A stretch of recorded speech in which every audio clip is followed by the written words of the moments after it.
Pinahamak mo kami. Anong ipinahamak? Naghahandusay ng matanda. Wala na siyang laban. Bakit hindi niyo pa siya kainin? Ang katawan niya, lapain niyo na, patayin niyo na siya!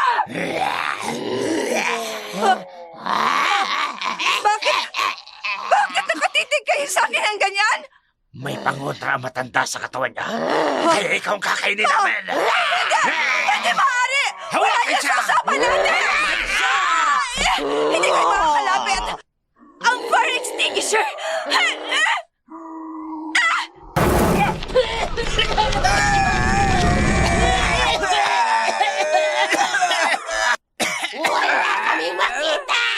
Gaga! Wala kayong makita dahil isinara ang ilaw. Hanapin niyo ang babae! Siya ang kakainin natin. Hanapin siya! Punong-puno ng galit at inggit ang puso niya. Siya ang masarap na putay ngayong gabi. Hanapin siya!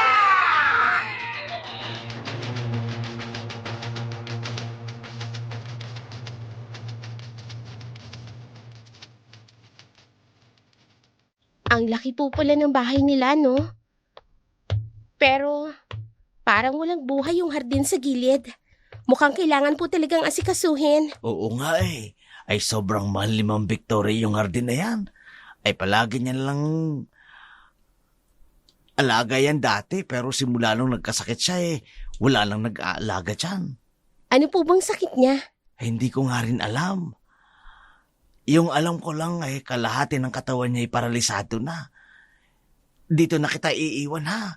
Hintayin mo lang si Sir Romulo sa balkonahe. Dito ka dumaan. Mag-isang tinahak ni Maya ang daan papunta sa balkonahe na itinuro ni Berto. Pinagmasdan niya yung paligid. Walang buhay yung kabuuan ng mansyon. Maraming halamang nalalanta sa paso at mukhang hindi man lang nadidiligan. May nakita rin siyang kumpul ng lupa sa gilid na ikinabuntong hininga niya.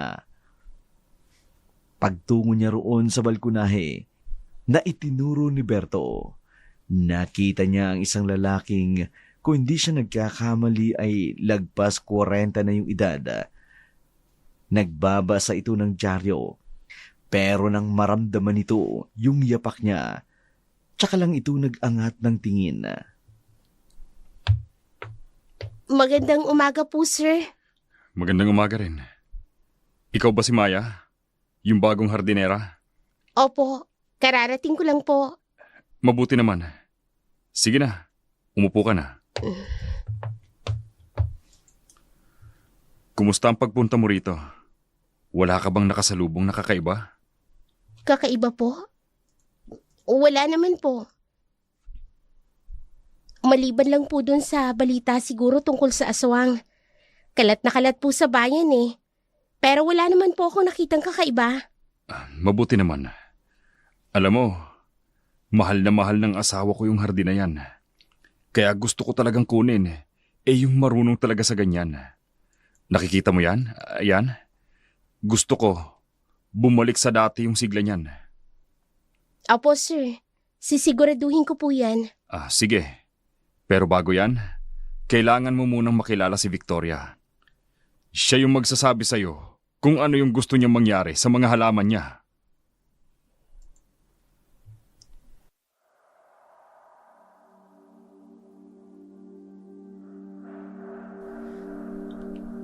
Sa loob ng silid ni Victoria, nandoon siya, nakahiga habang kasama si Angel na naglilinis sa mga gamit sa side table.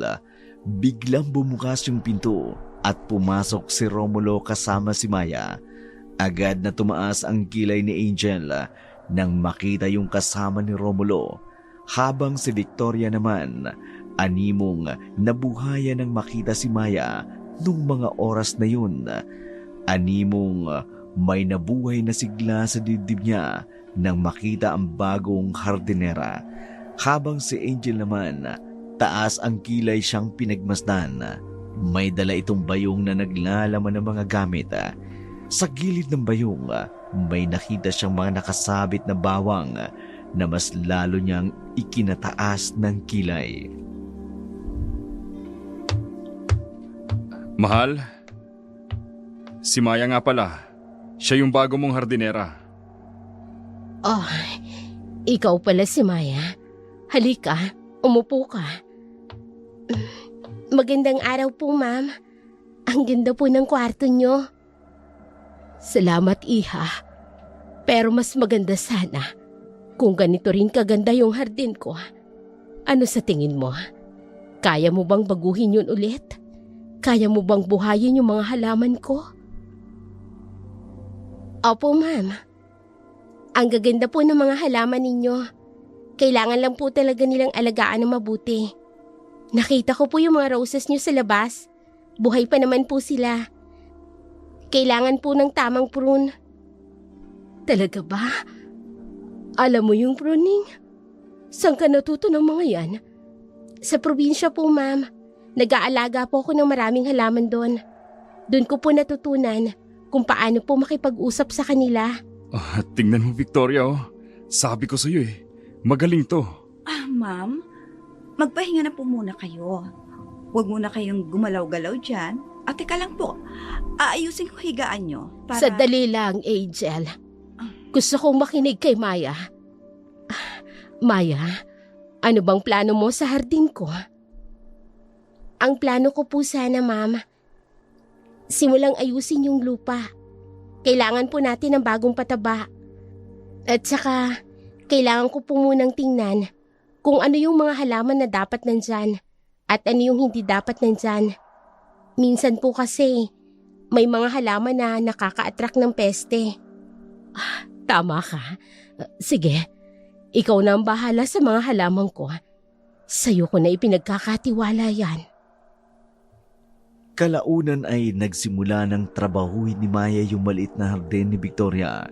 Noong una, medyo nahirapan siya sa mga ligaw na damo at sa maraming insektong naninirahan sa mga halaman. Pero dahil sa sipag at tiyaga, sa tagal niya na ring nilinis iyon, di kalaunan ay lumiwanag na rin yung dating hardin na parang kailan lang ay walang buhay at madilim. Pagsapit ng gabi, naisipan ni Romulo at ni Victoria na pagmasdan sa malayo yung tahimik na hardin. Dati ay madilim at malamok sa parting iyon, pero simula ng trinabaho ni Maya, naging maaliwalas na iyong hardin na yun. Mahal, oh. Tingnan mo yung mga halaman. Parang mas bumuhay nung naayos na kanina. Mas malinis na siyang tingnan, no? Oo nga, parang ang bumalik na ulit yung sigla ko. Ang galing niya sa halaman. Oo nga eh. Pansin ko rin. Mukha nga ring sumaya ka nung dumating si Maya. Masaya ako kasi maaliwalas na yung hardin ko. At saka, magaling naman talaga siya. Maliban doon, masaya rin ako ngayon. Kasi ang tagal na nating hindi nag-uusap ng ganito, Romulo. Oo nga, mahal. Parang bumalik tayo sa dati.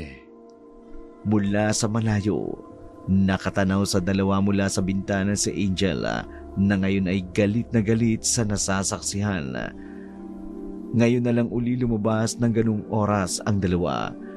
Mas lalo na nung mga oras na yun, ilang ulit nang nakitang nag-uusap yung mag-asawa ng ganung klase. Taliwa sa pangako ni Romulo na gagawa siya ng paraan para iwanan si Victoria. Nangako siya rito na makikipaghiwalay siya, pero bakit ganun ang nangyayari?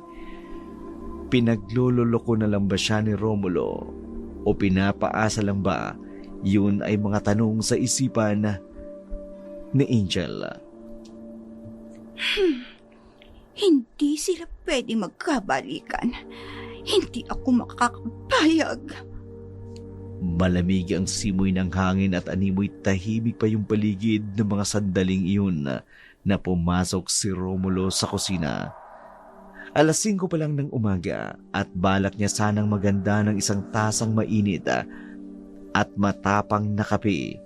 Sa simula, mag-isa lang siya pero hindi rin nagtagal. Bumukas yung pinto at pumasok sa loob si Maya. May dala-dala itong mga gamit katulad ng maliit na pala, gunting at guwantes. Naganda na rin siyang ayusin at pagandahin yung mga halaman sa hardin. Magandang umaga po, sir. Ang aga po yata ninyong nagising. Oo, hindi ako makatulog eh. Ang daming tumatakbo sa isip ko tungkol kay Victoria. Kumusta po siya? Mas masaya siya simula nang dumating ka. Parang nagkaroon ulit ng sigla. Napansin mo ba? Sa tuwing nakikita niya yung hardin, kahit sa bintana lang, parang gumagaan yung pakiramdam niya. Halata nga po. Maalala ko. Sir, gusto ko po sanang humingi ng pabor sa inyo. Ano yun, Maya? Gusto ko po sanang palagyan ng mas maraming security lights yung hardin. Lalo na po yung bandang likod. Parang medyo madilim po kasi. Security lights? Bakit? Natatakot ka ba sa mga balita tungkol sa aswang? Medyo po, sir. At saka, alam niyo naman po, mag-isa lang po ako sa hardin eh. Mas maganda na po yung handa. Sabi po kasi ng mga tao sa labas, kapag gabi daw po, mas delikado daw. Sige, ako na ang bahala. Palalagyan ko mamayang hapon. Good morning, sir. Ah, Maya. Ang aga mo naman. Anong ginagawa mo rito? Mag-uumpisa na ako magtrabaho sa hardin. Kailangan ko nang ayusin yung mga lupa. Wow, ang sipag naman. Dahan-dahan sa pag-aayos ha. Baka masira yung mga halaman ni ma'am. Opo, mag-iingat ako. Maalam naman po ako sa mga halaman. O sige, sabi mo eh. Sige na, Angel. Magkape ka na. Maya, mag-ingat ka ha.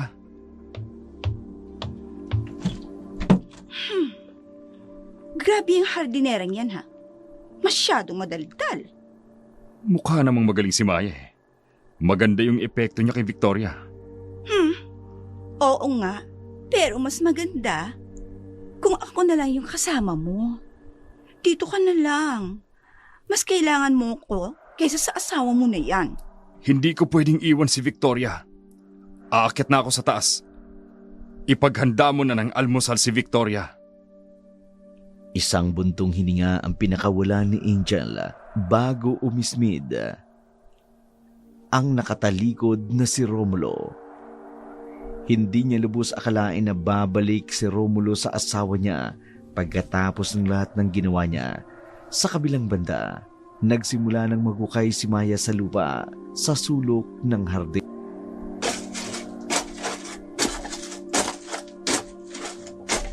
Napansin niyang may parte ng hardin na masyadong masikip at maraming damo. Nakita niya ang isang maliit na bahagi ng lupa na mukhang bagong hukay. Sa parte na yun kung saan niya nakita yung bagong hukay na lupa, may nakita siyang nakatanim na halaman doon na animong noon lang niya nakita sa tanang buhay niya. Teka, ano tong mga to? Parang ngayon ko lang nakita tong mga to ah. Parang hindi maganda yung amoy niya. Hindi to halaman na pang dekorasyon eh. Parang lamang lupa yata to. Ano yan? Binubulungan mo ba yung halaman ha? Kasi bored ka. Angel, bigla-bigla ka na lang sumusulpot dyan. Wala to. Tinitingnan ko lang tong halaman na to. Parang hindi to nakakabuti sa lupa eh. Aalisin ko na. Wag mong aalisin yan. Bakit po? Iyan yung paboritong halaman ni ma'am. Binigay sa kanya ng lola niya yan. Hindi pwedeng galawin yan. Pero parang hindi naman to ordinaryong halaman. Mukhang hindi to tinanim. Parang nakaka-attract lang ng peste. Basta! Wag mong aalisin yan. Nakikita mo? Masyadong malaki ang hinukay mo. Masisira yung mga halaman. Sige, hindi ko na muna gagalawin. Ano ba kasi yung halaman na yan? Alam mo ba kung ano yan?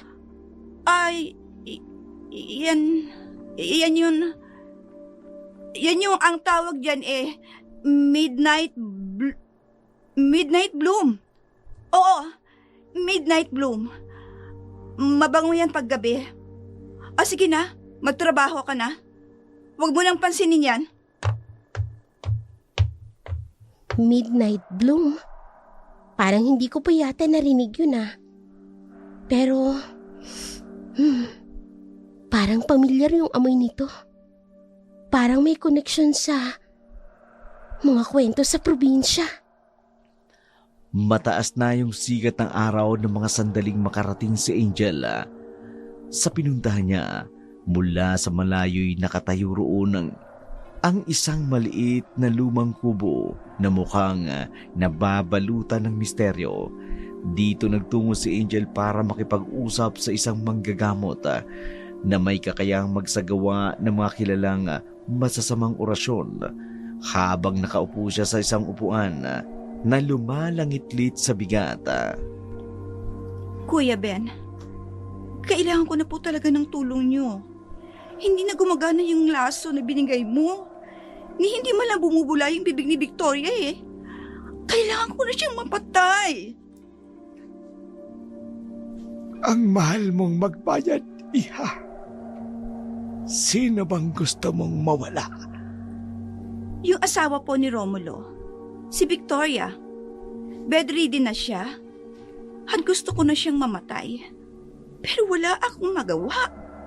Hindi ko alam kung paano siya mamamatay.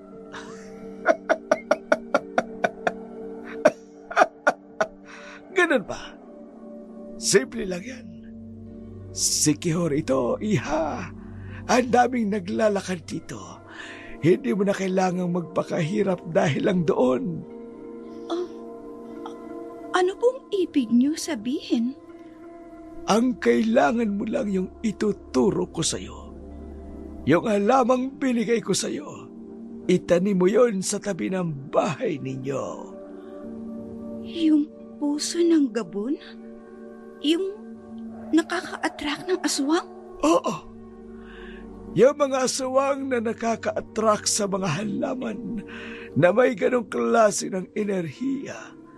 Kapag nakatanim yon sa bakura ninyo, bibisitahin at bibiktimahin na kayo ng aswang. Hindi na si Victoria ang poproblemahin mo. Yung mga aswang na ang gagawa ng trabaho mo. Pero, hindi ba kami madadamay? Hindi ka madadamay kung wala kang masamang balak.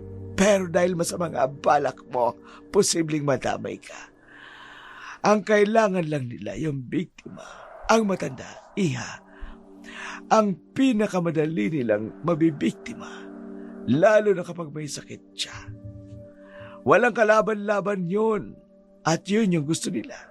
Siguraduhin mo lang na walang banlaban sa aswang yung mga tao sa bahay na yun.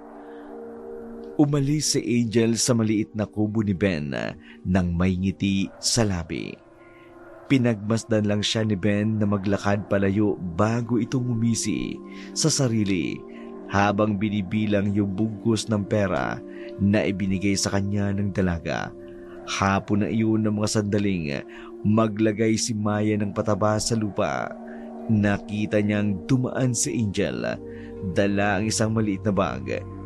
Hindi niya mapigilang makadama ng pagtataka nang makita yung kilos ni Angel ng mga oras na iyon. Angel, saan ka galing? Ako? Galing ako sa grocery. Oo, sa grocery. Bumili ako ng supplies para kay ma'am. At saka, bakit mo ako tinatanong? Pwede ba? Manahimik ka na lang? Sorry, curious lang. Nagtataka lang kasi ako eh. Bakit may dala kang lupa? Lupa? Galing naman kayo sa grocery. Ano bang lupa ang sinasabi mo? Wala akong dalang lupa Vitamins to ni ma'am. Niligay ko lang kasi rito. Nakakahigang magdala nito sa labas eh. Huwag ka nang tanong ng tanong, no? Magtrabaho ka na lang dyan, okay? Hindi na nag-aksaya ng panahon si Angel. Nagmadali siyang umakyat sa kwarto niya habang paulit-ulit na kumakabog ang puso niya sa gagawin. Pagkatapos ng ilang sandali, bumaba siya na may pag-iingat at tahimik lang na nagpunta sa likuran na bahagi ng mansyon. Doon niya itinanim yung kakaibang halamang ibinigay ni Kuya Ben sa kanya. Ang puso ng Gabon na pwedeng maka-attract sa mga aswang. Hindi siya naniniwala sa ganoon. Pero ngayon, desperada na siyang makuha si Romulo. Gagawin niya ang lahat, mapasa kanya lamang ang lalaki. Okay na siguro to. Gawin mo ng maayos yung trabaho mo, ha? Gusto ko, sa linggong ito, mamatay si Victoria. Nagtago si Angel sa isang madilim na sulok at mantyagang naghintay na agad na dumilim. Nang tuluyan na ngang sumapit ang gabi, bumalot na nga yung dilim. Narinig niya yung tunog na pagsara ng bintana at pinto ni Berto. Ilang sandali pa natanawan ni Berto si Maya. Sa gilid ng hardin na nakatayo at animoy matamlay, mukha itong may binabantayan na nakapagtaas ng kilay ni Berto bago siya lumapit sa dalaga. Ay, anong ginagawa mo dyan? Oh. Ay, bakit gising ka pa? Delikato sa labas. Maraming naglalakad na hindi nakikita. Kuya Berto, tinitingnan ko lang po yung hardin. Parang may kakaibang pakiramdam eh. Ang tahimik pero parang may nagmamasid. Ganyan talaga dito, Iha. Secure ito. Pero huwag kang mag-alala. Magtiwala ka lang sa Diyos. Tsaka kung may marinig ka mang kakaiba, huwag kang lalabas, ha. Ha? Ano yun? Kuya Berto? Hindi ko alam. Mukhang hindi yun ibon. Tara na sa loob. Pumasok na tayo. Dali! Nagsimula na ang mga aswang na magparamdam sa mansyon. Alam na ni Angel, nagsisimula na yung plano niya, pero alam din ni Maya na may nangyayaring kakaiba. Habang tumatakbo sila papasok, huminto si Maya sa harap ng pinto. Kinuha niya yung butil ng bawang at asin sa kanyang bulsa. Inilagay sa bulsa ni Berto at sa sarili niya. Kuya Berto, hawakan mo to. Huwag mong bibitawan. Ano ito? Bawang? Opo, panlaban yan. Pilisan na po natin. Pumasok na sila sa loob ng mansyon habang patuloy ang kakaibang tunog sa labas. At sa dilim, sa labas ng bakuran, makikita yung mga anino ng aswang na lumilipad na parabang naghanap ng butas para makapasok. Kinabukasan, tahimik ang buong mansyon, pero makikita sa mukha ni Romulo, Victoria at Mang Berto ang pag-aalala. Nasa sala si Romulo at Victoria na nakaupo sa wheelchair. Romulo, ano ba yung mga narinig natin kagabi? Parang iba yung tunog ng hangin. Sobrang lakas. Huwag mo nang isipin yun, mahal. Baka malaking ibon lang. O kaya naman, malakas na hangin lang talaga. Alam mo naman dito sa Siquijor, mabilis lang magkaroon ng bagyo. Pero Romulo, nag-aalala ako. Tiningnan ko sa labas. Parang may mga kable na natanggal sa gate. At saka, bakit parang may amoy? Amoy?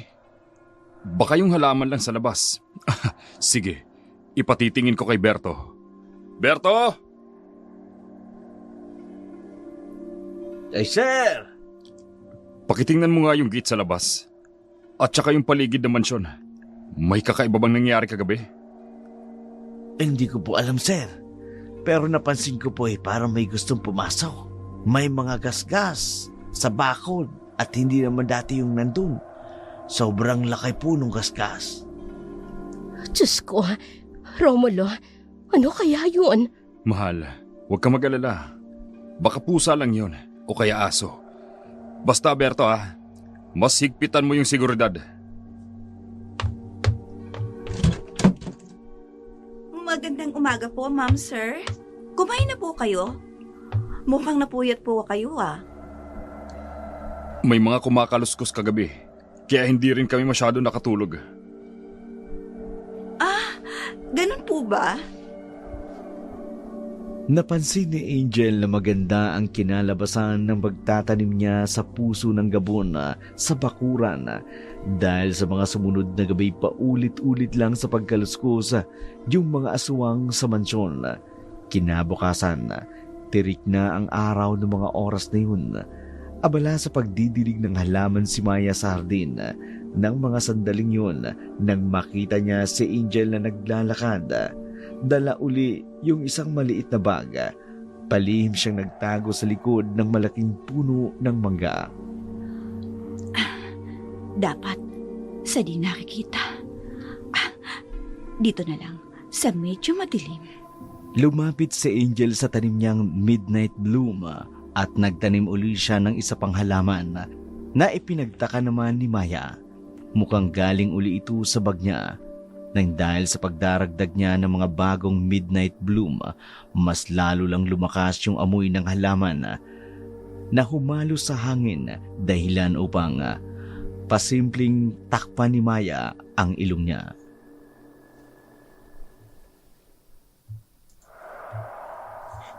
Ano yan? Bakit nagtatanim siya ng ganyan? At bakit parang mas dumami yung halaman na yun? Nang matapos na Angel ang pagtatanim ng halaman, hindi na nagdalawang isip pa si Maya na lumapit sa pinanggalingan ni Angel. Nandoon pa rin yung kakaibang halaman na may nakasusulasok na amoy. Kinuha niya yung isang bulaklak nito at kasabay nito'y kinuha niya ang cellphone niya para mag-search sa internet. Hindi to midnight bloom. Nakita ko na to sa lumang libro ng lola ko. Yung tawag dito, puso ng gabon. Sabi ni lola, yung halaman na to, nakaka-attract ng mga... Maya! Maya? Nandiyan ka na naman? Ano na naman yung ginagawa mo? Nagtatago ka ba? Angel, kanina ka pa ba dyan? Hindi ako nagtatago. Tinitingnan ko lang yung puno. Puno? Oh, bakit parang may hawak kang bulaklak? At parang may hinuhukay ka sa lupa? Oh, wala ah. Tinitingnan ko lang yung bulaklak. Ang ganda kasi. Kaso parang hindi nakakabuti sa ibang halaman. Huwag kang mag-alala sa ibang halaman, Maya. Ang importante, lumaki yung mga bulaklak na yan. Ito yung paboritong bulaklak ni Ma'am Victoria. Angel, paano mo nasabi na paborito ni Ma'am Victoria? Kasi ni minsan, hindi ko man lang narinig sa mga kwento niya na nababanggit niyang tungkol sa bulaklak na yan. Ako? Sinabi ko ba na paborito niya yan? Oo. Hindi niya nababanggit sa'yo yung tungkol yan kasi baka nakakalimutan niya. Pero nasasabi niya sa akin na paborito niya yan. O sige na, magtrabaho ka na. Aakyat na ako. Masyado na mainit dito eh. Mabilis na umalis si Angel habang si Maya naman ay agad na nangunot ang noo. Alam niyang may balak si Angel pero hindi niya magawang makumpirma iyon dahil wala naman siyang sapat na ebidensya. Pero alam niya sa sarili niya na may binabalak si Angel. Medyo madilim na yung gabi ng mga oras na yun. Nasa sala at abala sa panunood ng TV si Romulo at Victoria. Habang tahimik na nanonood yung dalawa, nagkahanda naman si Maya ng mga butil ng bawang at asin sa bulsa niya. May nilagay siyang butil ng bawang sa mga bintana at pintuan. Kailangan ko mag-ingat. Hindi ako makikialam sa plano niya. Pero sisiguraduhin ko, hindi ko hahayaan na may makapasok na aswang sa mansyon na to.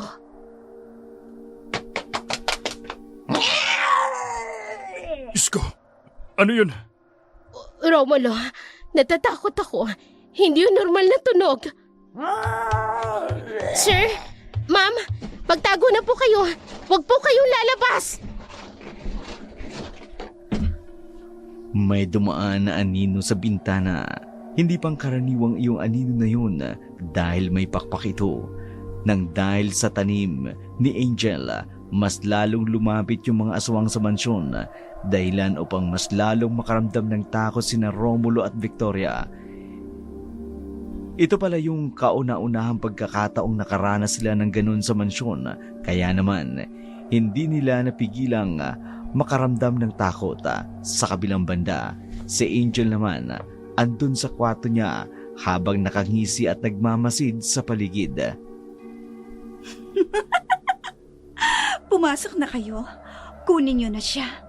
Kunin niyo na yung biktima niyo. Patuloy ang pag-ingay ng mga aswang sa labas, pero hindi sila makapasok dahil sa mga palatandaan at panlaban ni Maya. Galit na galit yung mga aswang, kaya naman sunod-sunod rin ang mga kalabog at kaluskus na ginagawa nito sa bubong at sa bintana, ganun din sa mga padera. Kailangan kong alisin yung halaman na yan. Pero kailangan ko ng mas malaking patunay. Kinaumagahan, nasa kusina sina Romulo at Victoria habang nag-aalmusal. Gaya ng nakagawian, nasa wheelchair pa rin si Victoria, pero hindi katulad ng nakaraan. Masigla siya ngayon, pero may bahid pa rin ng pagod at takot buhat sa nangyari noong gabi na yun. Romulo, grabe yung nangyari kagabi. Pero alam mo, parang mas gumaan yung pakiramdam ko ngayon kasi parang wala silang nagawa. Oo, mahal. Sigurado ako dahil yun sa mga security lights na pinalagay ko. Huwag ka na mag-alala, okay? Hindi lang yun tungkol sa security lights mo. Siguro dahil din yun kay Maya. Pansin ko, palagi siyang nag-iikot sa hardin. Parang may panlaban siya. Si Maya? Baka naman dahil lang sa sobrang sipag niya, kaya natatakot sa kanya yung mga aswang. O sige na, kumain ka pa. Good morning po, ma'am, sir. Ang aga niyo naman pong kumain. Oh, Angel. Ang sarap ng almusal eh. Salamat nga pala. Teka, bakit ganyan ang mukha mo?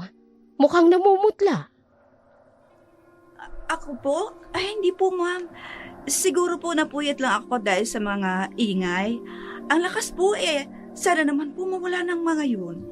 Magiging maayos din ang lahat. Huwag na kayo mag-alala.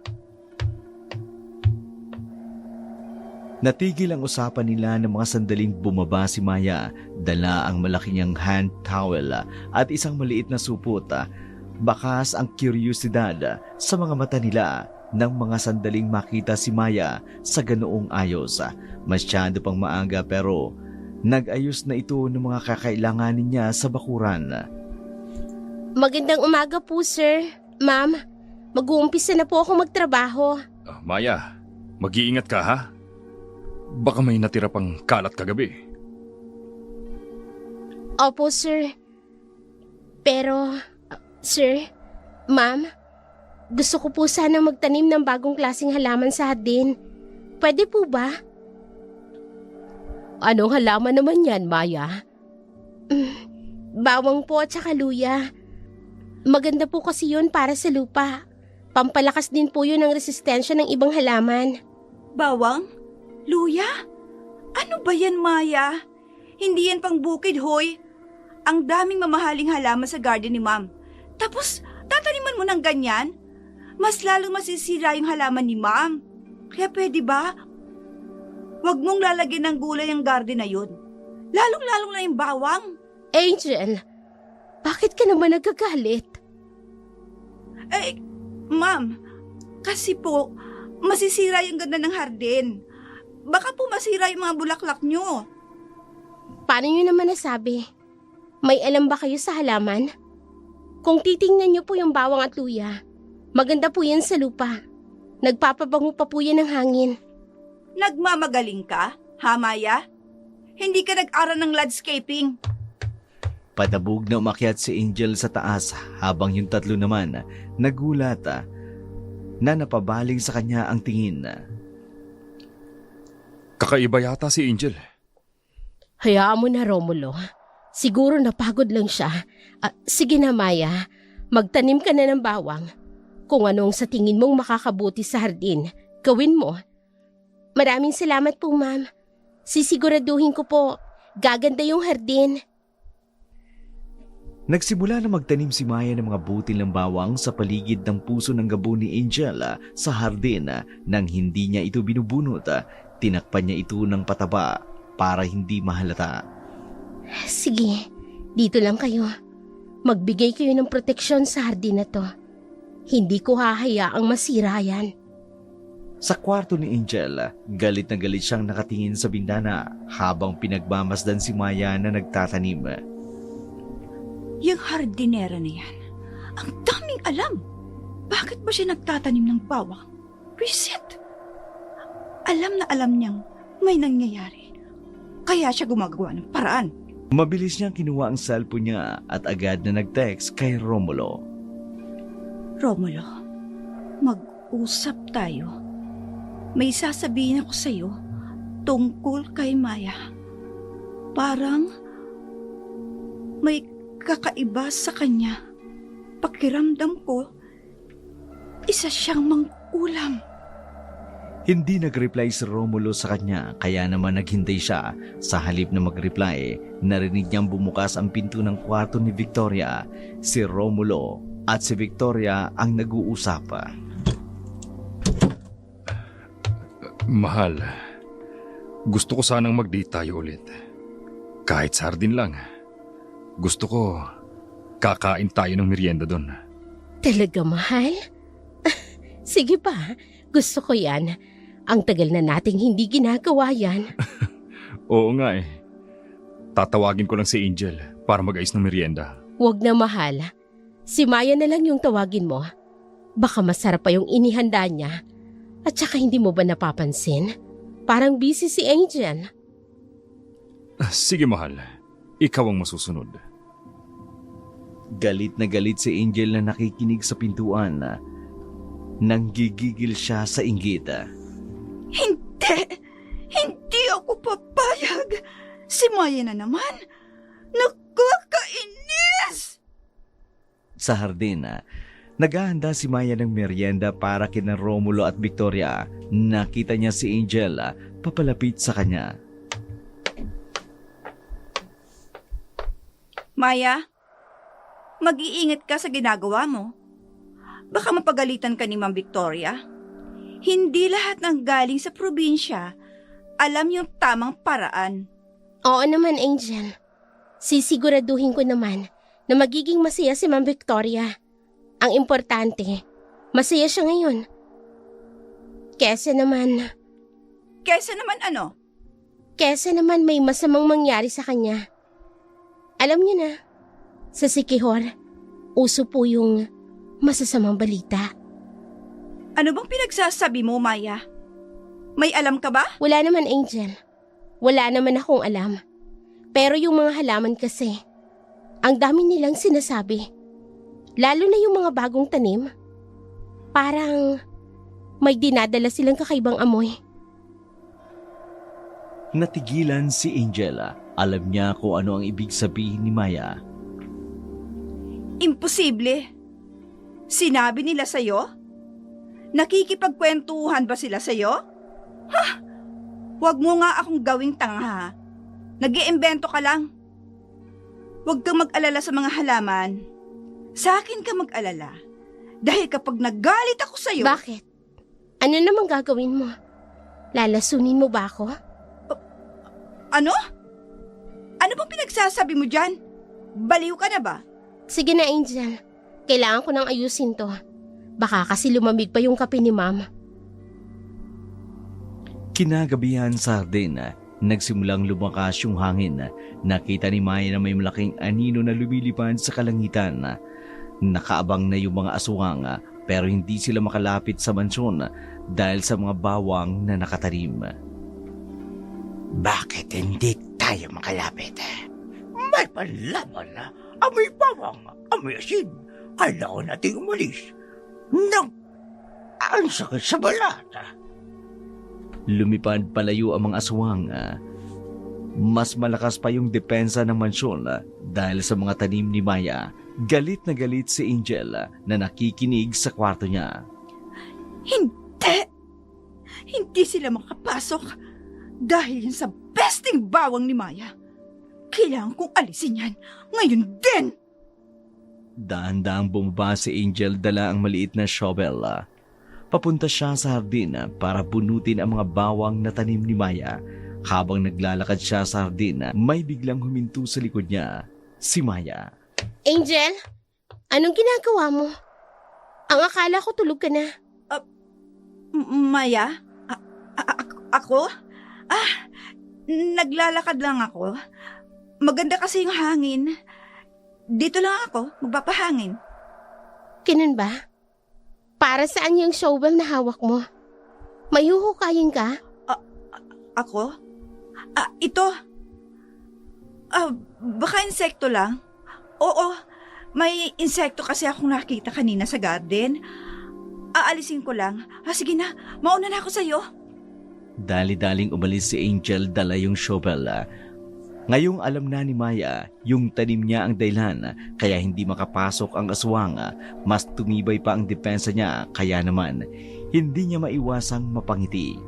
Sa loob ng mansyon sa may hallway, nag-uusap sina Romulo at Berto. Berto, napansin mo ba si Angel lately? Parang may kakaiba sa kanya. Ay sir, medyo po parang masyado po siyang matatakutin itong mga nakaraang gabi. Tapos parang galit po siya kay Maya. Galit? Bakit naman? Ewan ko po sir. Pero sir, may napansin po ako sa hardin. Ano yun? Ang dami na po kasing tanim ni Maya na bawang. Sobrang dami na po. Pero sir, nitong isang gabi, nakita ko po si Angel. May dalang pala. Parang hinuhukay na hindi ko alam kung hindi ko mawari. May hinuhukay siya sa may bandang puno ng mangga. Pala? Gabi? Opo, kasasabi ko lang. Ano naman yung gagawin niya sa hardin kagabi? At oo, alam kong kasasabi mo lang. Opo. Hindi ko po alam kung ano pong gagawin niya doon.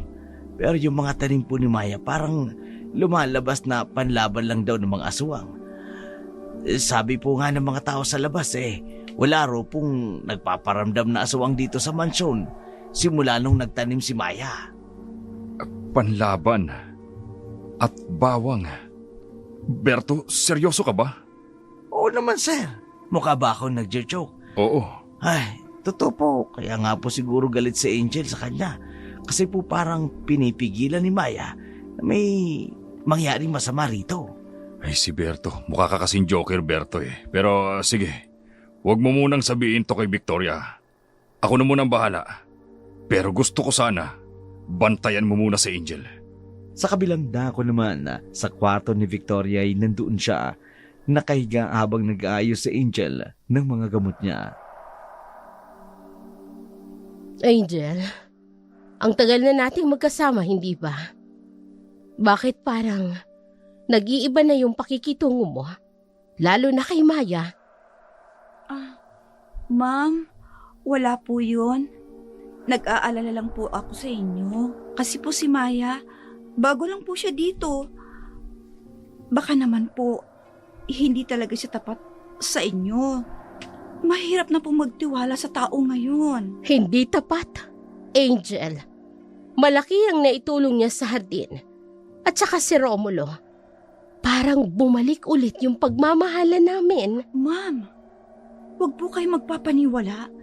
Baka po, ginagamit lang niya kayo. Dapat po, ako lang yung pinagkakatiwalaan niyo. Angel, parang nagsiselos ka. Huwag kang ganyan. Lahat ng tao may lugar dito sa mansyon.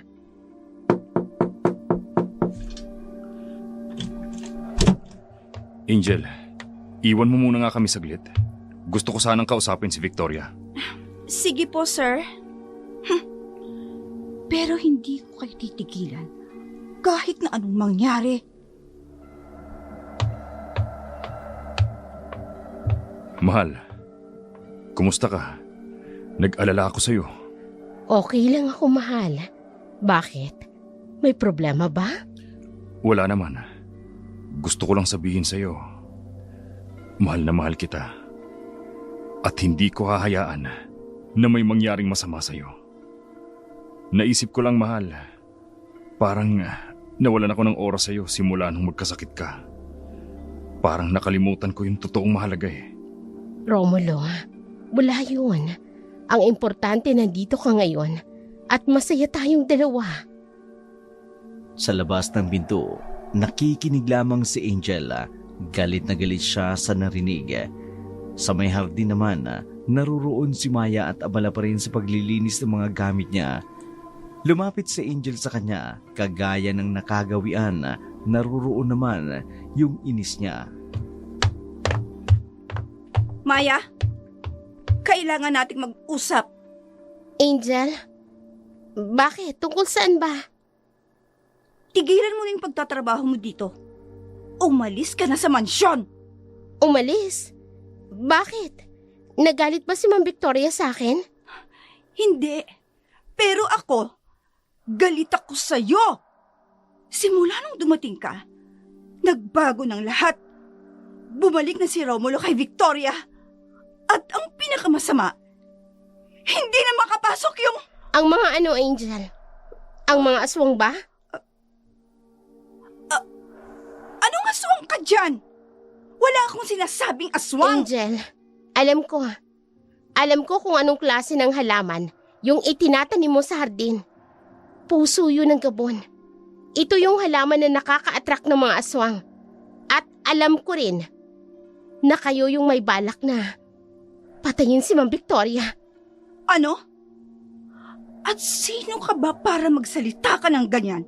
Hardinera ka lang. Huwag kang magmayabang. Hardinera nga lang ako. Pero ako yung hardinerang nagtatanim ng bawang sa hardin ng amo mo. Ng amo nating pareho. Ang halaman na pumipigil sa masasama mong balak. Kaya Angel, huling babala ko na to sa'yo. Tigilan mo yung masama mong balak. At kapag hindi ka pa rin tumigil, hindi kita hahayaan na makalapit pa kay Ma'am Victoria. Hindi! Hindi ako magpapatalo sa'yo. Hindi ako aalis rito at hindi ako titigil. At ikaw, kung may dapat na mawala rito, ikaw yun! Ikaw yun! Sisiguraduhin ko, si Victoria at ikaw, magiging biktima kayo ng mga aswang! Tumakbo palayo si Angel na umiiyak at punong-puno ng galit. Naiwan si Maya roon at alam niya na magiging mas mahirap ang laban dahil sa galit ni Angel na namumutawi ng mga oras na yun. Malalim na yung gabi sa labas ng gate ng mansyon. May grupo ng mga aswang na nagtitipon. Nagagalit sila dahil hindi sila makapasok. Nakakainis. Hindi tayo makapasok. Ang daming bawang. May panlaban sila. Hindi lang yung bawang, may asin din. Sino naglagay niyan dyan? Sino pa nga ba? Yung hardinera. Nakita ko siya. May kakaiba siyang ginagawa sa hardin. Kailangan nating alisin ang hardinera na yan. Kapag nawala siya, makakapasok na tayo. Pero interesado ako doon sa sinabi mong kakaibang ginagawa niya sa hardin. Ano kaya yun? Nagsimula sila magplano kung paano makakapasok sa mansyon at kung paano paaalisin si Maya. Nagsimulang lumipad yung aswang papunta sa bintana ni Victoria pero bigla siyang tumalsik dahil sa bawang na nakalagay sa bintana. Kailangan natin gumawa ng malaking plano. Sa silid ni Victoria, nagsimula na si Romulo at Victoria na maghapunan. Si Angel naman naghatid ng pagkain pero halatang nag-aalangan siya na gumawa ng masama. Salamat, Angel. Pwede mo na kaming iwan. Sige po, sir, ma'am. Tawagin niyo na lang po ako sa labas. Pag-alis ni Angel, tiningnan niya si Victoria ng matalima. Habang kumakain sila, may kinuha si Romulo sa bulsa niya, isang maliit na singsing.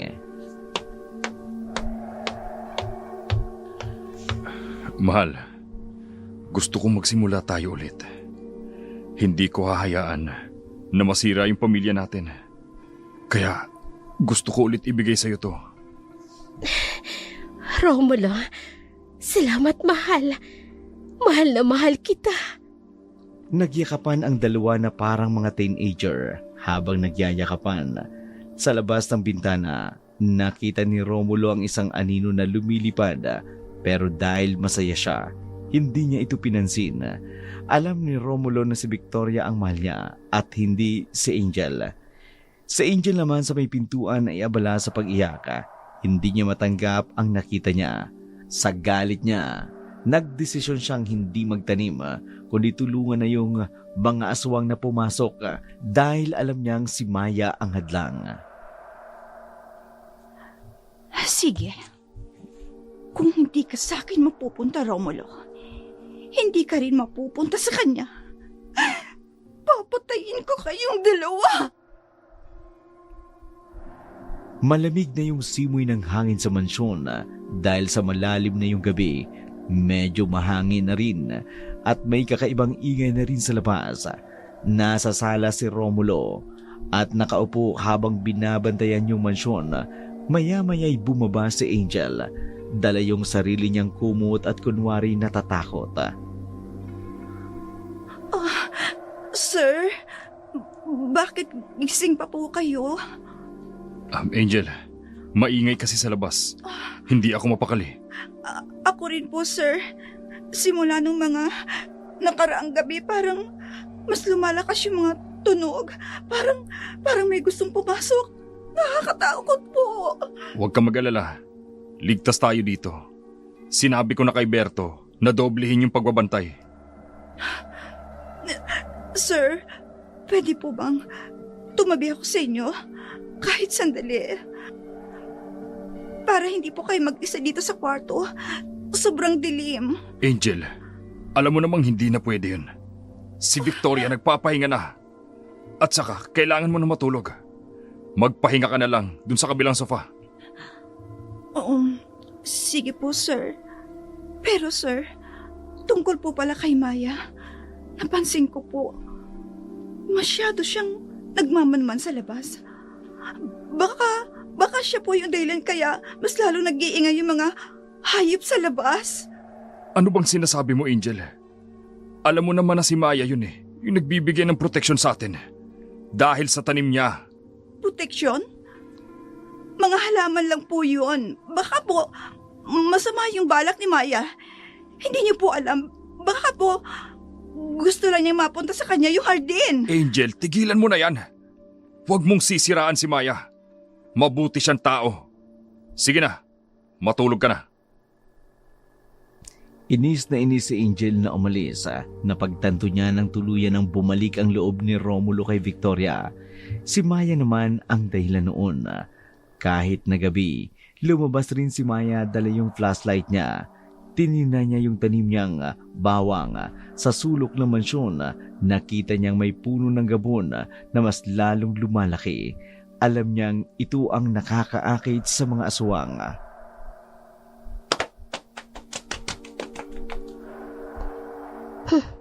Mukhang nagagalit na sila. Pero hindi ko kayo hahayaan na makapasok dito. Nakakainis. Hindi talaga tayo makapasok. Ang daming panlaban. Kailangan nating alisin yung tanim. Sino ba naglagay namang yan? Yung babae, yung hardinera, nakita ko siya. Kailangan natin siyang balikan. Gusto niyo ng pagkain, di ba? Teka sandali, mga aswang tayo. Bakit tayo magugulat sa kanya? Trip kong magulat. Sino ka? Ako yung magpapakain sa inyo. Bibigyan ko kayo ng pagkain na magugustuhan nyo. Bahagyang nagkatinginan yung dalawang aswang at animoy naguguluhan sa sinabi niya. Sino ba naman kasi yung mag-aakalang tutuluan sila ng isang mortal para lang may makain sila? Gusto ko nang mamatay si Victoria. Tutulungan ko kayo na makapasok. Sisiguraduhin ko na wala nang panlaban ng mansyon. Hindi mansyon ang kalaban namin, kundi yung kumaharang sa amin para makapasok. Sinasabi ko na nga ba, si Angel yung nag-aanyaya ng mga aswang. Gusto kong patayin si Victoria. Kainin niyo lahat ng pwede niyong kainin sa kanya. wala kayong ititira. Pati bungo at saka ang buto niya, ubusin niyong lahat! Ginawa mo naman kaming patay gutom! Oo nga. Dugo lang at lamang loob ang kakainin namin. Bakit ka ba nakikialam, ha? Ako nang bahala sa mga panlaban. Ako na ang magtatanggal. Basta't pagkatapos niyo siyang kunin, ako na yung bahala kay Romulo. Siguraduhin mo, kapag nakuha na namin siya, ikaw na yung bahala sa lahat. Pero hindi ko kakainin yung mga buto. Bahala kayo. O sige, ako na yung bahala. Teka sandali. Mukhang nalabuan ako doon, ha? Bahala na kami tapos ikaw ang bahala. Ano ba talaga? Basta. Gawin niyo lahat ng gagawin niyo. Pupunta na ako sa hardin. Hindi kalaunan bumaba si Angel sa hardin, dala yung maliit na pala. Pumunta siya sa parte ng hardin kung saan niya nakita ang maraming tanim na bawang. Doon nagsimula siyang magukay.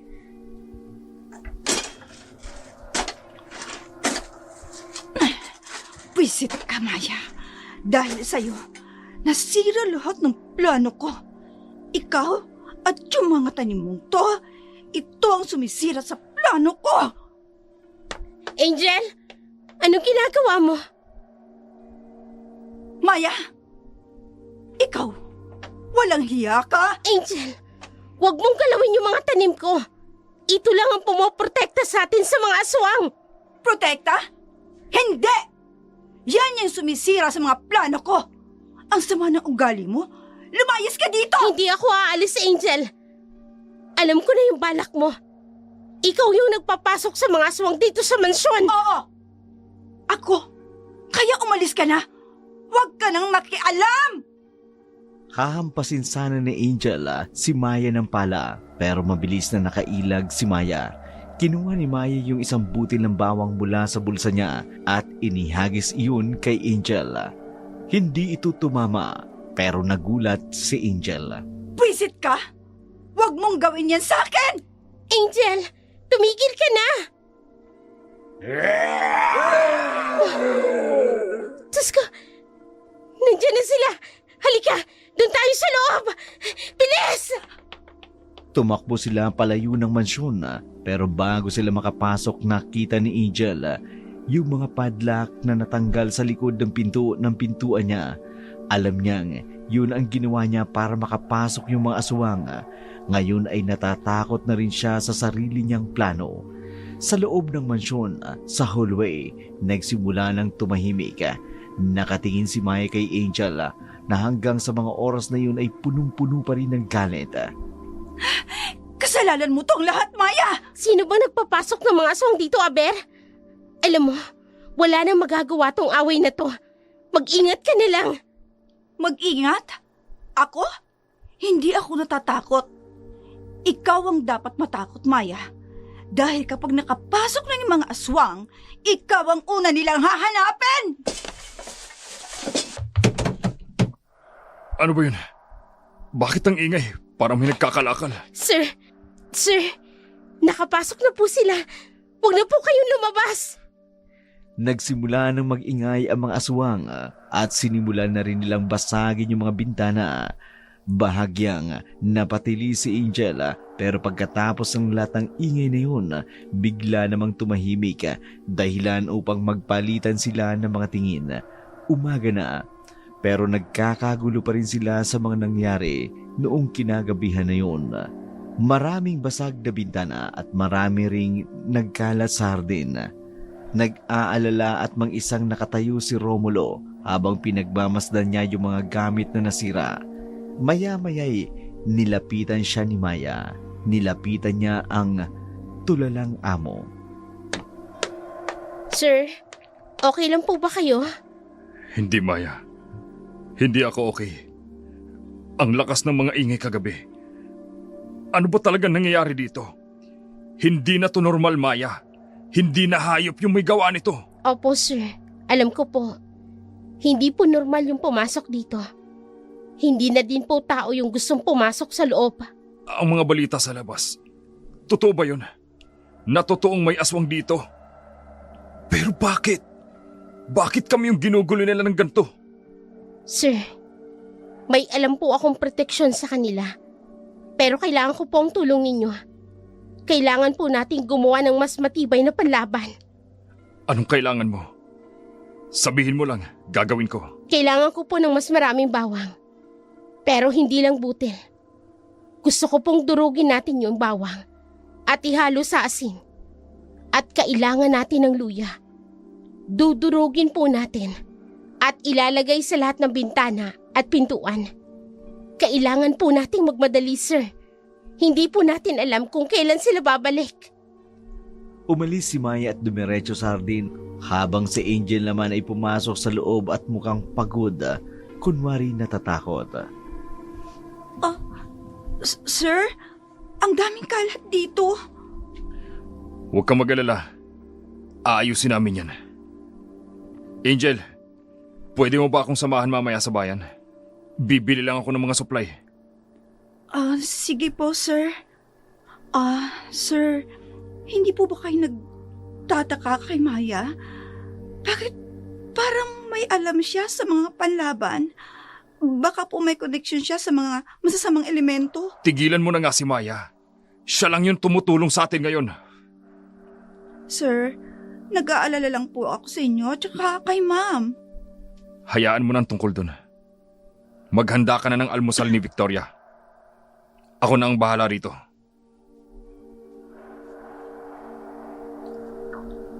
Habang naghahanda si Romulo, nasa hardin naman si Maya at abala sa pagtingin sa mga tanim. Alam niyang ito ang susi kung bakit pinupunterya sila ng mga aswang. Habang abala sa pag-iisip ng solusyon, nakita niya si Angel na naglalakad sa gilid ng mansyon. Naanimoy may kausap sa cellphone, kaya naman hindi siya nagdalawang isip na makinig sa pinag-uusapan ni na Angel at ng kausap niya. Kailangan ko ng mas malaking tulong. Hindi ko na kaya. Ano bang problema mo, Angel? Hindi pa ba patay yung matanda? Hindi pa. Kasi itong mga bobong aswang na to, hindi pa nang bibiktima kung mamibiktima. At saka, may hardinera ditong nakikisawsaw. May alam siyang panlaban sa mga aswang. Kaya itong mga bobong aswang na to, hindi makalapit dito. Kaya kailangan ko na makahanap dito ng butas. Butas? Wala kang makikitang butas dyan. Masyadong matalino yung hardinera na yan. Kailangan mong alisin yan dyan. Yang hardinerang sinasabi mo. Kaya naman, alisin mo yung panlaban. Eh di nga maalis eh. Nakabantay sa akin si Maya. At saka, naghihinala na rin si Ramon. Ganun ba? Kung ganun, hanapin mo yung pinakamahina sa mansyon. Yung hindi pwedeng lagyan ng bawang. Yung pinakamadali mong maaabot. Pinakamahina? Yung kwarto ni Victoria. Hindi niya inaalis yung bawang doon. Hindi. Hanapin mo yung pinakamadilim. Yung hindi mo kailangan bumaba. Yung chimney. Chimney. Naintindihan mo? O kaya naman yung atek. Atik, hindi ko naisip yan. Wala kaming panlaban doon. Salamat, Kuya Ben. Lumayo si Angel, animoy may balak na namang bago. Narinig ni Maya ang lahat ng usapan nila. Yung huli nilang pinag-usapan ng kausap niya. Atik, kailangan kong puntahan yon. Kung hindi ko lalagyan ng panlaban yon, doon sila makakapasok. Sa loob ng mansyon, naganda si Maya at si Romulo ng panlaban. Pinisil ni Maya yung mga bawang at nilagyan ng asin habang si Romulo naman ay nagdudurog ng mga luya. Maya, huwag mo sanang masamain ha. Kasi, ang galing mo sa ganito eh. Saan mo ba natutunan ang lahat ng to? Sa probinsya po, sir. Bata pa lang ako. Tinuruan na po ako ng lola ko.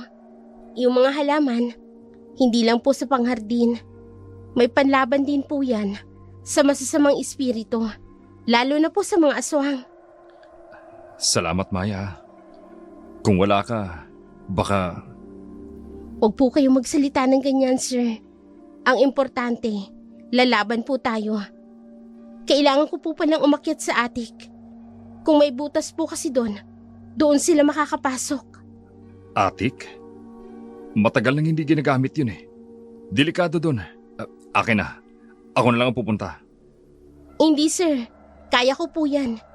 Kailangan ko po talagang lagyan ng panlaban ng yung attic na yun. Sumama si Romulo kay Maya sa attic habang si Angel naman ay nag-iisa sa hallway habang galit na galit. Punong-puno ng alikabok ang mga lumang gamit sa attic. Pagdating nila doon, nagsimula nang maglagay si Maya ng bawang at luya paste sa lahat ng bintana at sa butas. Sir, napansin niyo po ba? Parang may kakaibang amoy po dito. Parang amoy nabubulok. Oo nga. Matagal na sigurong hindi nalilinis kaya ganun yung amoy. Hindi, sir. Parang mas malalim. Parang amoy ng lamang lupa. Ano yun? Sir, nandiyan na po sila. Kailangan po nating magmadali. Nakakainis. Wala tayong butas na pwedeng pasukin. May panlaban. Talino talaga ng hardinerang yan. Hindi na tayo makalapit. Ano nang gagawin natin? Hindi na tayo kakain. Huwag kayong mag-alala. May alam akong butas na pwede ninyong pasukin. Sa septic tank. Septic tank? Oo, sa likod ng hardin. May lumang ventilation pipe doon. Hindi pa yun nalalagyan ng bawang.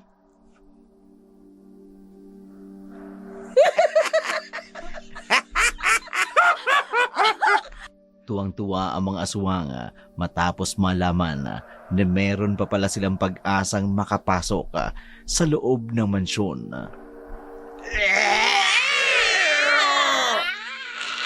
Aray! Arap din ang bawang! Bisit!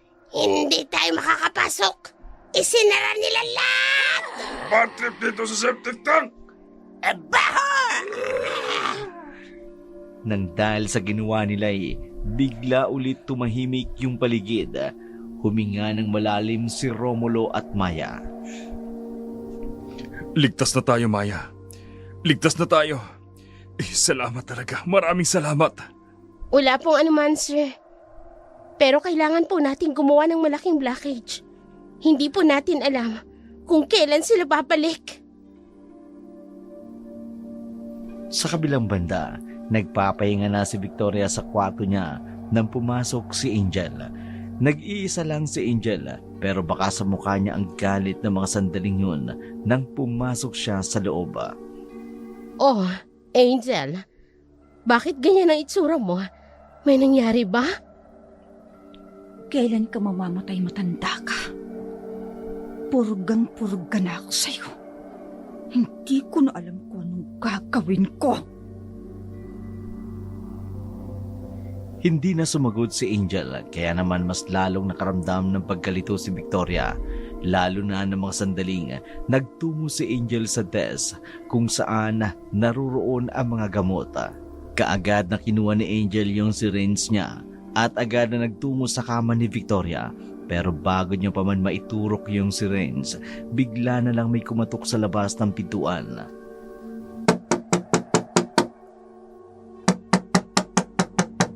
Ma'am? Angel? Nandyan ba kayo? Oo, Maya. Nandito kami. May problema ba? Wala naman. Si Ma'am Victoria. Ipapasyal ko sana sa hardin. Okay lang ba? Oo naman, Maya. Sige, gusto ko yan. Hindi maaari. Bakit, Angel? Hindi kayo pwedeng mamasyal. Alanganing oras na. Ano namang masama kung lumabas ako? Buksan mo ang pinto. Papasukin mo si Maya. Hindi pwede. Bakit mo isinara ang pinto? Alam kong papasok ang mga aswang. Nasaan na pong mga yun? Ano bang nangyayari, Angel?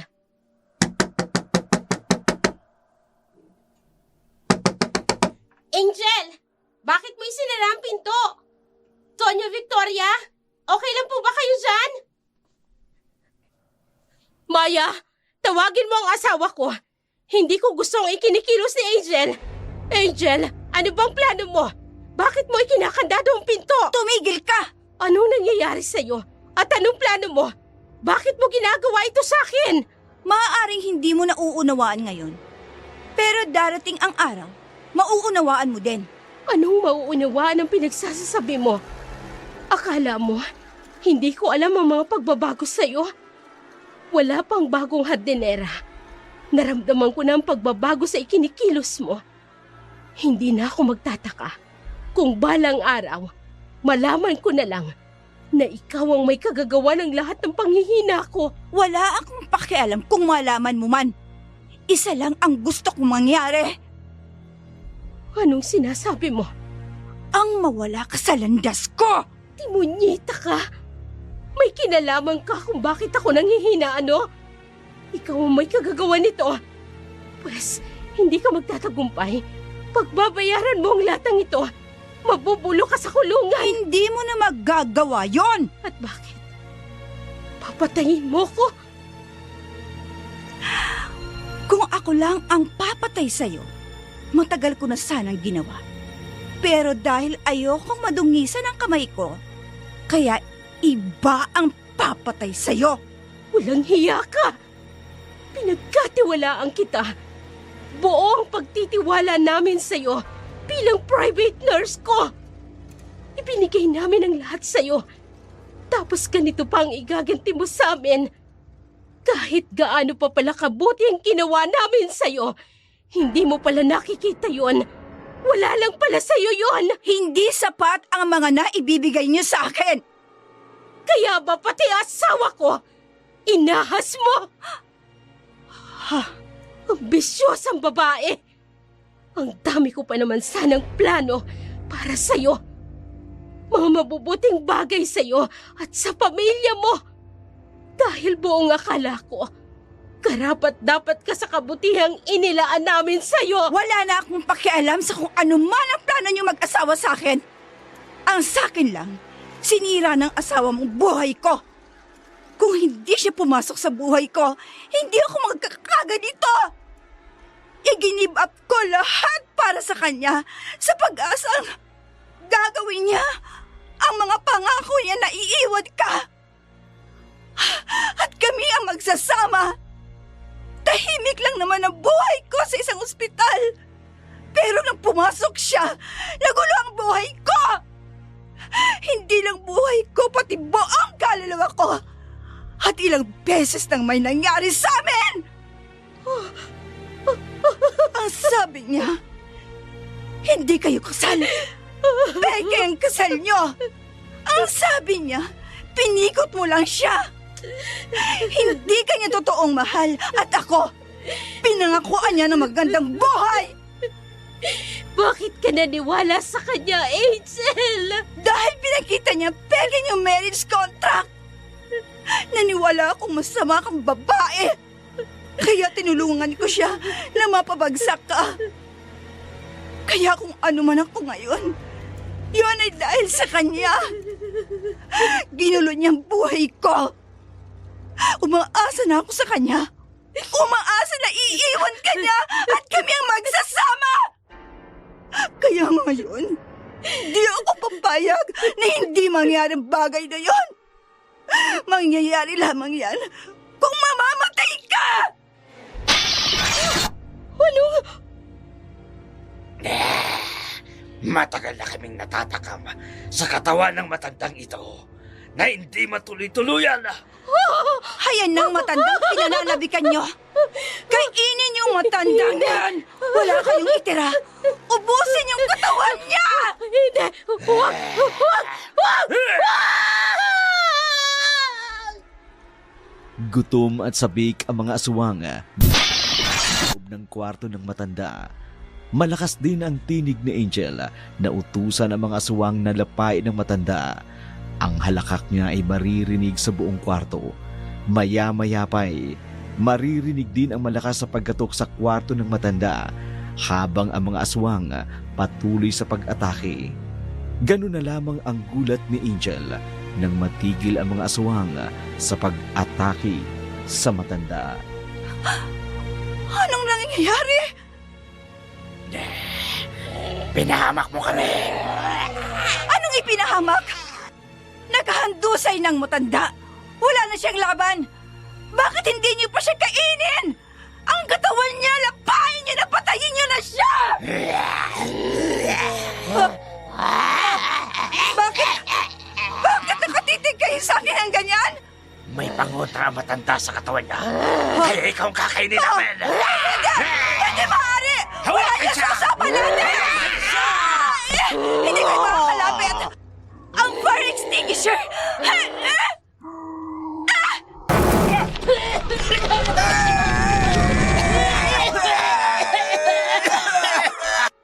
Wala kami makita! Gaga!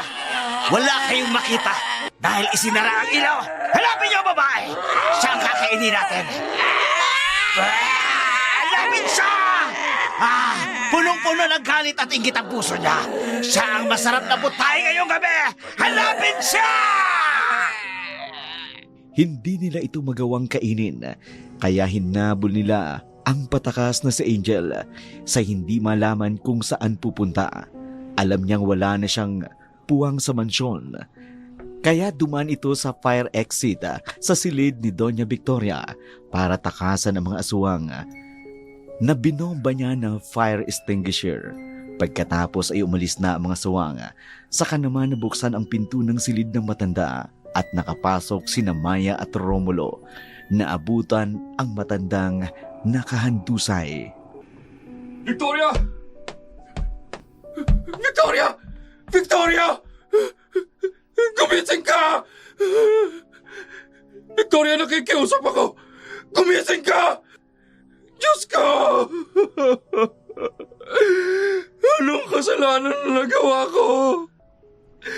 Ito ba ang kahantungan ng lahat na pinili kong sundin ang pagnanasa ko? Ang masira ang pamilya ko! Hindi lang masira, kundi mawasak ng tuluyan at mawala pa ang asawa ko! Victoria, patawarin mo ako. Ikaw ang totoo kong minahal. Inaamin kong nabulag ako ng ganda ni Angel.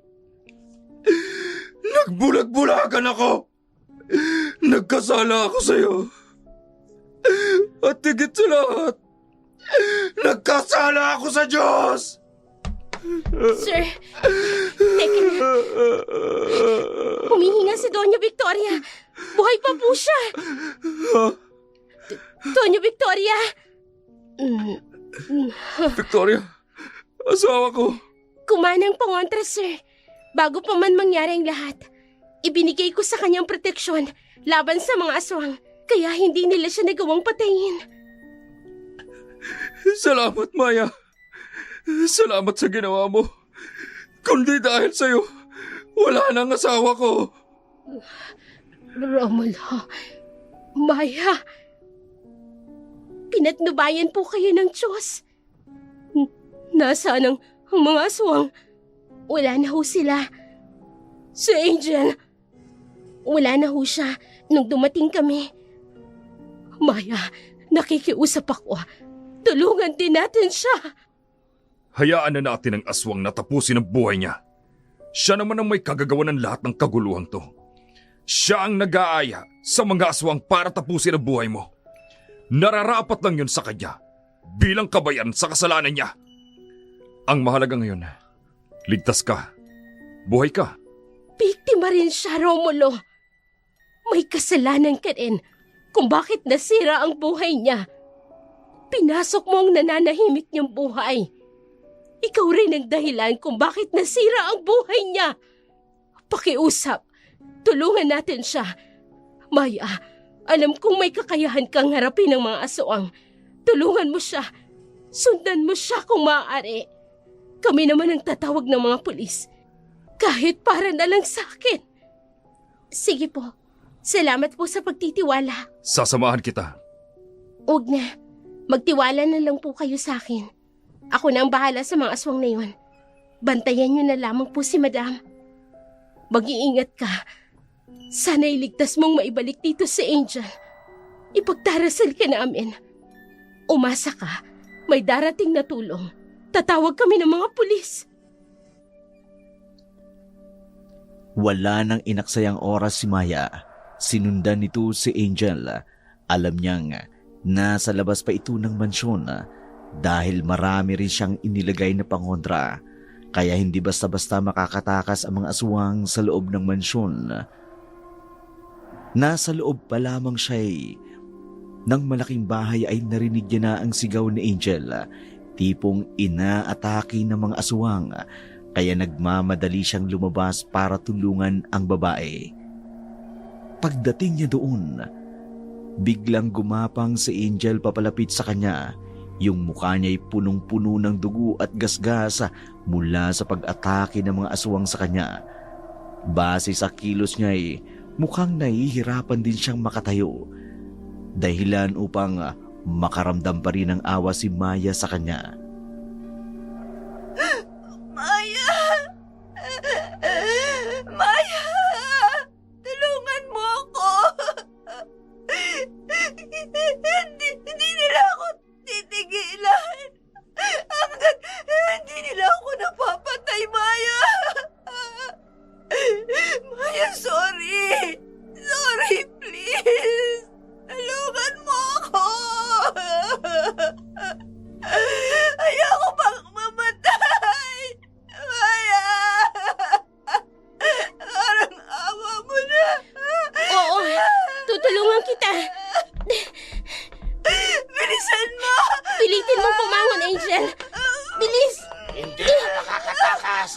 Ikaw ang magiging pagkain namin. Angel! Maya! Tulong!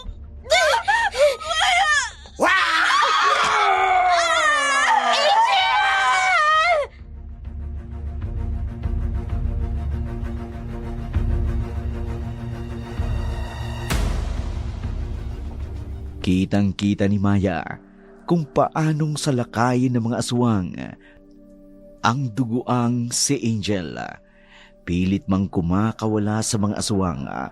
Wala na siyang ibang nagawa kundi buong lakas na harapin ang mga aswang upang iligtas ang babae. Para sa kanya, lahat ng tao ay deserve ang second chance. Nilabas ni Maya ang kanyang pangontra, ang pundot pagi at ang likidong nagpapahina sa mga aswang. Buong tapang na hinarap ang mga aswang. Bitiwan niyo siya! Maya! Tanggapin niyo to!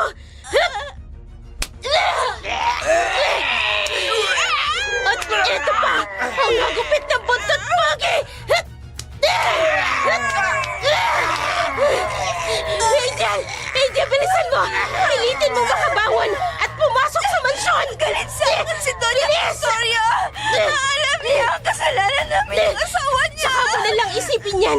Ang mahalaga makaligtas ka! Bilisan mo! Habang nangihina sila! Paano ka? Ang dami nila! Sumama ka sa akin! Maya! Pumasok tayo sa loob! Sige na! Ayan! Mauna ka na! May gagawin lang ako sa kanila! Bilisan mo na, Angel! Ayan ang dami nila! Bilisan mo na!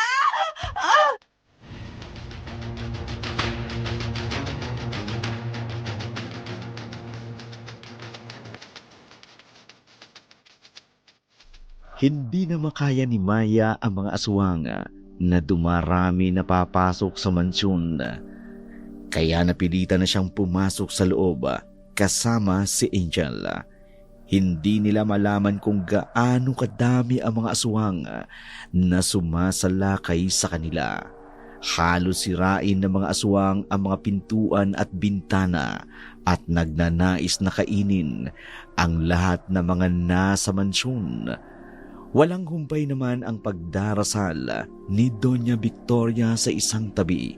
Malakas ang paniniwala niya na may darating na saklolo sa kanila. Gagamitin ko ang baril. Tutulungan ko si Maya.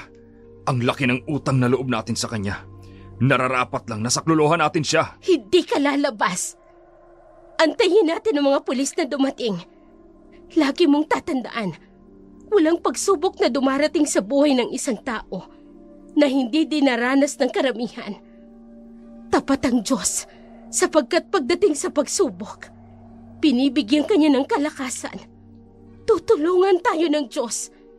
Tulungan mo ako magdasal, Romulo. Pakikinggan pa kaya ako ng Diyos? Lumayo na ako sa kanya nang pinili kong magkasala. Tulungan mo ako magdasal. Makikita mo kung gaano kadakila ang Diyos.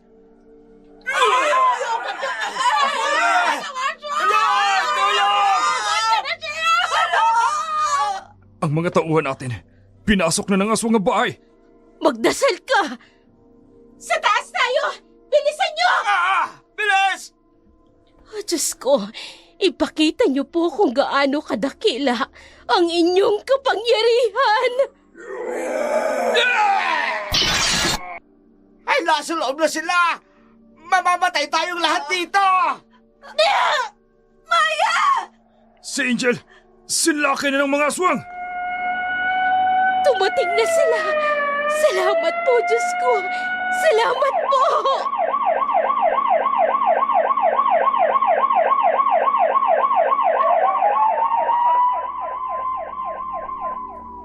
Sa tulong ng mga pulis, napatay nila ang mga aswang na sumasalakay sa mansyon ni Doña Victoria. Isang malagib na pangyayari sa kanilang buhay. Si Maya naman, dinala sa ospital. Sinamahan naman ito ni Angel. Alam niyang yun lamang ang tanging paraan na magagawa niya para suklian ang kabutihan ng bagong hardinera ng mansyon. Ilang linggo rin ang inilagi ni Maya sa ospital. Sinagot naman lahat ang mag-asawa ang gastusin. Matapos gumaling si Maya, inuwi na ito ng mag-asawa sa mansyon. Tila naman walang mukhang maiharap sa kanila si Angel. Kaya naman nagpa siya itong umalis ng mansyon kahit alam niyang buntis siya at hindi yun nakaligtas kay Doña Victoria. Kalabisan na po siguro kung mananatili pa ako dito sa mansyon. Ang dami ko pong kasalanan sa inyo na kahit buong buhay ko, hindi ko kayang suklian. Baka katulong ang paglayo mo upang ang mga sugat na nilikha ng mga pagkakamali niyo ay maghilom. Tanggapin mo ang maliit na halaga bilang separation pay ninyo. Pero po, ang laki nito. Hindi ako karapat dapat na bigyan nito. Hindi para sa iyo yan. Para yan sa anak mo. Alam kong nagbunga ang ginawa ninyo ng asawa ko. Tama ka. Wala kaming anak. At wala akong kakayahang magkaanak. Kaya, pagkatapos mong maisilang ang bata, huwag mo sanang ipagkait sa amin. Lalo na sa asawa ko. Ikaw pa rin ang nakapagbigay ng isang bagay na inaasam niya na hindi ko kayang ibigay.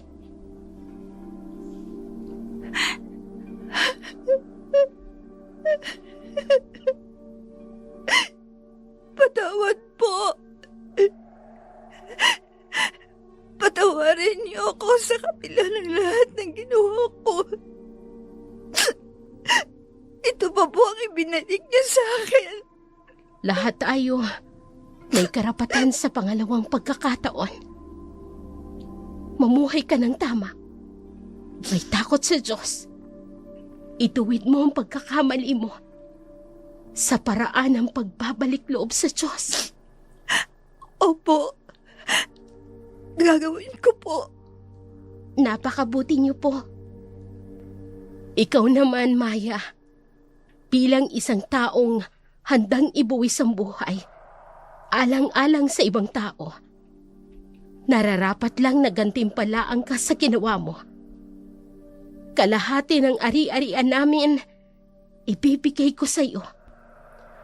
Bagay na dapat sana'y ibibigay ko kay Angel. Pero mas karapat dapat ka, Maya. Tanggapin mo ito bilang pabuya sa kabutihan mo.